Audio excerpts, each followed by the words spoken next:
السلام علیکم، کیسے ہیں آپ سب؟ امید ہے کہ آپ سب خیریت سے ہوں گے۔ اللہ پاک آپ سب کو اپنے حفظ و امان میں رکھے، آمین۔ ہمارا جو موضوع جاری و ساری ہے وہ واقعہ کربلا کے حوالے سے ہے، اور آج بھی اسی بارے میں ہی میں بات کروں گی کہ ہمیں واقعہ کربلا سے کیا درس ملتا ہے جس سے ہم اپنی زندگی کو بہتر بنا سکتے ہیں۔ کربلا ایک ایسی عظیم درس گاہ ہے جس نے بشریت کو زندگی کے ہر گوشے میں درس انسانیت دیا ہے اور ہر صاحب فکر کو اپنی عظمت کے سامنے جھکنے پر مجبور کر دیا ہے۔ روز عاشوراء کی تعلیمات ہر انسان کے لیے اپنی زندگی کا سرمایہ ہے، جن میں سے چند ایک کے بارے میں آپ کو آگاہ کرنے کی کوشش کروں گی۔ پہلا درس جو ہمیں ملتا ہے وہ ہے حریت اور آزادی کا، کہ ہمیں پورے حق سے آزادی کی زندگی کیسے جینی چاہیے جس میں ہم اپنی آزادی سے اسلام کے اصولوں پر قائم رہ سکیں۔ تحریک کربلا کا سب سے اہم درس آزادی، حریت اور ظلم کے آگے نہ جھکنا ہے۔ حضرت امام حسین علیہ السلام نے فرمایا، عزت کی موت ذلت کی زندگی سے بہتر ہے، اور ظالم کی بیعت قبول نہ کرتے ہوئے فرمایا، خدا کی قسم اپنا ہاتھ ذلت کے ہاتھوں میں نہیں دوں گا اور غلاموں کی طرح تمہارے آگے نہیں جھکوں گا۔ اسی طرح کربلا میں جب آپ علیہ السلام کو جنگ اور بیعت کے درمیان محصور کر دیا تو آپ نے فرمایا، ناپاک کے بیٹے ناپاک نے مجھے دو چیزوں کے درمیان، شمشیر اور ذلت کے درمیان مجبور کر دیا ہے، تو یاد رکھنا ذلت ہم سے کوسوں دور ہے۔ اس سے ہمیں یہ درس ملتا ہے کہ ہمیں کس طرح سے اپنی زندگی کو بہتر بنانا ہے۔ ثابت قدم رہ کر ہمیں اپنے ایمان کو مضبوط رکھنا ہے۔ اگر ہم دشمن کے لالچ میں آ جائیں اور اس کی باتوں میں آ کر اپنا ایمان گنوا بیٹھیں تو تف ہے ہم پر کہ ہماری برسوں کی ریاضتیں، برسوں کی عبادتیں اور جو ہمارا گرگرانا وہ سب رائے گاں چلا جائے گا۔ ہمیں کیا ملے گا؟ کچھ بھی نہیں، ہمارا ایمان ضائع ہو جائے گا۔ تو یہی سبق تو ہمیں حضرت امام حسین علیہ السلام نے دیا کہ چاہے کچھ بھی ہو جائے، چاہے دشمن تمہارے منہ میں سونے کے نوالے ہی کیوں نہ ڈالے، لیکن کبھی بھی اس کی بات پر حق نہ کہنا، اس کی بات کو تسلیم نہ کرنا، وہ باتیں جو تمہیں ایمان سے خارج کرتی ہیں۔ اب اگر دیکھا جائے تو کربلا میں جو یہ جنگ ہوئی، اس کا اصل مقصد کیا تھا؟ اس کا اصل مقصد یہی تھا، ایمان کی لڑائی تھی یہ، حق اور باطل کے بیچ میں لڑائی تھی یہ، منافقت کی لڑائی تھی۔ اس میں یہ ظاہر ہوا کہ کتنے لوگ جو تھے وہ منافق تھے، مسلمان کے بھیس میں منافقین تھے، جو بظاہر مسلمان نظر آتے تھے لیکن وہ منافق تھے۔ تبھی تو وہ اتنی افواج جو تھی ان میں سے ایک بھی یہودی یا کافر نہیں تھا، وہ سب کے سب مسلمان تھے، وہ امت محمدیہ صلی اللہ علیہ وسلم کے فرد تھے، لیکن وہ منافق تھے۔ منافقین کے بارے میں اللہ پاک ارشاد فرماتا ہے، ان المنافقین فی الدرک الاسفل من النار ولن تجد لهم نصیرا۔ سورۃ النساء پارہ نمبر 5 آیت نمبر 145۔ ترجمہ کنز ایمان، بے شک منافق دوزخ کے سب سے نیچے طبقہ میں ہیں اور تو ہرگز ان کا کوئی مددگار نہ پائے گا۔ اس سے یہ بات ثابت ہوئی ہے کہ منافق جو ہیں وہ تو کافروں سے بھی بدتر ہیں۔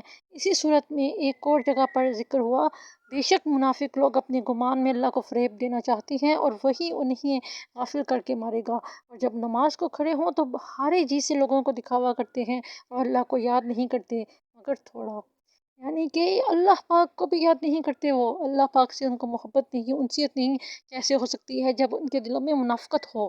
منافق انسان کا تو ایمان بھی کامل نہیں، اس کا تو اپنے رب سے رشتہ بھی کامل نہیں، تو وہ پھر اللہ کے محبوب بندے، اللہ کے عاشق حضرت امام حسین علیہ السلام سے کیا انسیت رکھتا۔ یزید ایسا گندا اور ناپاک اور پلید انسان تھا کہ اسے تو حضور پاک صلی اللہ علیہ وآلہ وسلم سے انسیت اور محبت نہیں تھی، تو پھر نواسہ رسول صلی اللہ علیہ وآلہ وسلم سے کیسے انسیت ہوتی؟ وہ اتنا گندا اور غلیظ انسان تھا کہ وہ شراب نوشی کرتا تھا، وہ کام جو اسلام میں حرام قرار دیے انہیں انجام دیا کرتا تھا، تو پھر کیسے یزید کے ہاتھوں پر بیعت کر دی جاتی جبکہ وہ ایک منافق شخص تھا؟ کسی نے کیا خوب کہا ہے کہ کربلا میں جنگ نہیں ہوئی بلکہ منافق بے نقاب ہوئے تھے۔ اگر وہ جنگ نہ ہوتی تو کیسے پتہ چلتا کہ کون منافق ہے اور کون سچا مسلمان ہے۔ یزید تیرا تخت و تاج دو گھڑی کا تھا، ہے آج بھی دلوں پر حکومت حسین کی۔ کہانی صرف اتنی سی ہے، یزید تھا اور حسین ہے، اور حسین تا قیامت رہے گا۔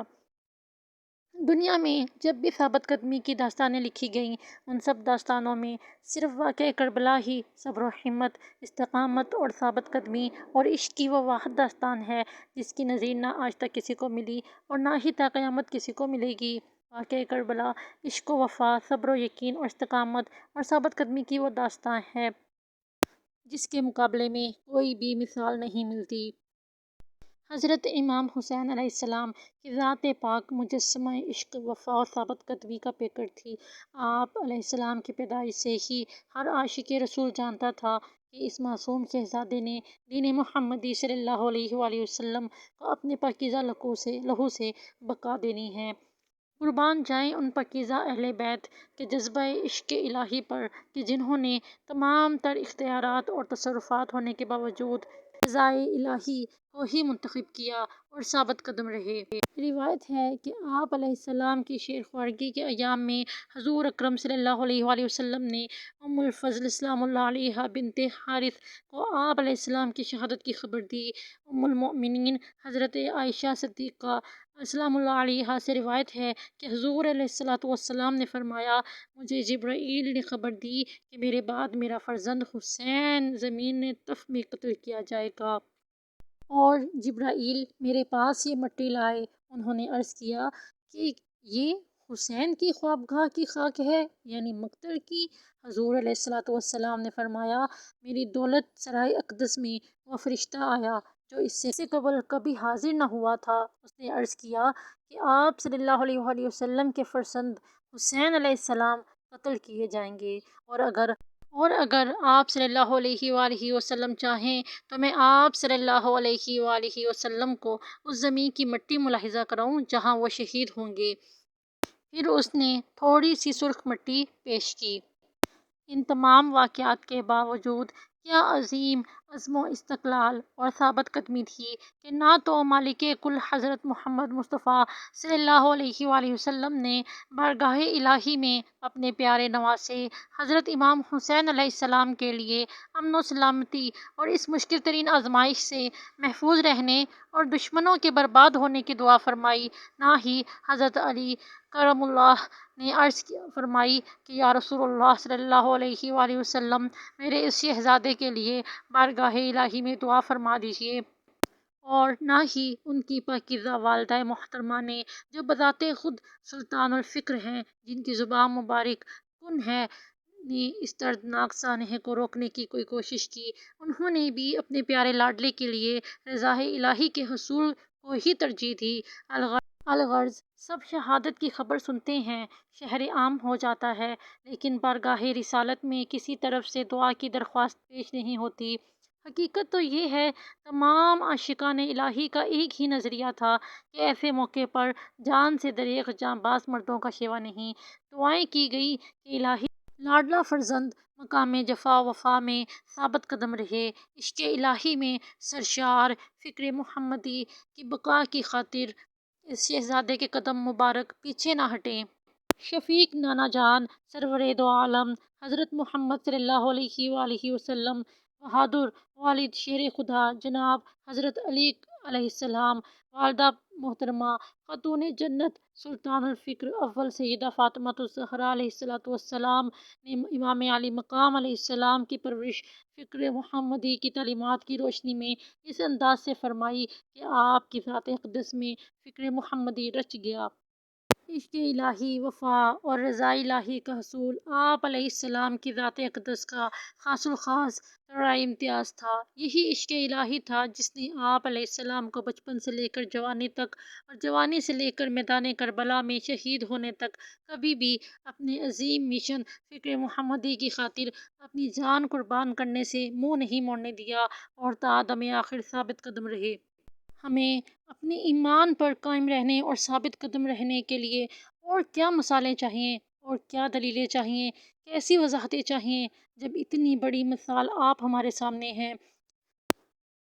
اس سے بڑی اور کیا مثالیں ہمیں ملیں گی کہ جس سے ہم اپنے ایمان کو مضبوط بنا سکیں، ثابت قدم رہ سکیں، اللہ کے حکم پر اور اللہ کی رضا پر کامل یقین رکھ سکیں، اور اللہ کی رضا جان کر ہم اپنی زندگی کو خوش اسلوبی سے گزاریں اور بہتر بنائیں۔